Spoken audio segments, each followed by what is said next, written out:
ఏదైతే 2019 నుంచి 2024 వరకు ఒక దుర్మార్గమైన పరిపాలన, అత్యంత దారుణమైన పరిపాలన భారతదేశంలో ఎక్కడైనా జరిగిందా అంటే అది కేవలము ఆంధ్ర రాష్ట్రంలో జరిగింది.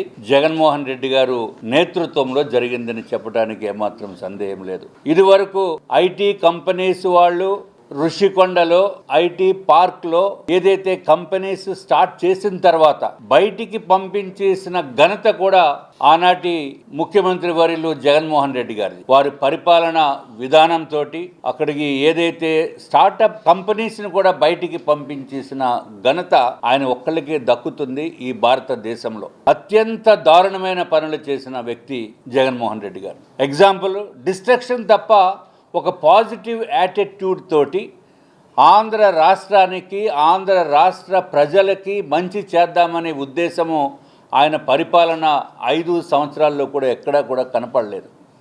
దానికి కారణం ఏంటంటే 5 రూపాయలకే భోజనం పెట్టే అన్నా క్యాంటీన్లు మూసివేయటం దగ్గర నుంచి, ప్రజావేదికని కూల్చివేయటం దగ్గర నుంచి, అట్లాగే ఏదైతే ప్రధానమంత్రి నరేంద్ర మోడీ గారు ప్రతి ఒక్కరికి కూడా ఇల్లు ఉండాలి అనే ఉద్దేశంతో కేంద్ర ప్రభుత్వము ప్రధానమంత్రి ఆవాస్ యోజన అనే పథకం పెట్టి ఎవ్వరికీ కూడా ఇల్లు లేని వారంటూ ఉండకూడదనే ఉద్దేశంతో పెట్టిన పథకాన్ని ఆనాటి 2014 నుంచి 19 వరకు ఉన్న గౌరవ ముఖ్యమంత్రి నారా చంద్రబాబు నాయుడు గారు ఈ దేశంలోనే ఎక్కడికి ఎవరికీ కూడా శాంక్షన్ కానటువంటి అంత పెద్ద ఎత్తున సుమారు 5,12,000 ఇళ్ళని అర్బన్ హౌసింగ్లో ఆయన తీసుకుని వచ్చిన తర్వాత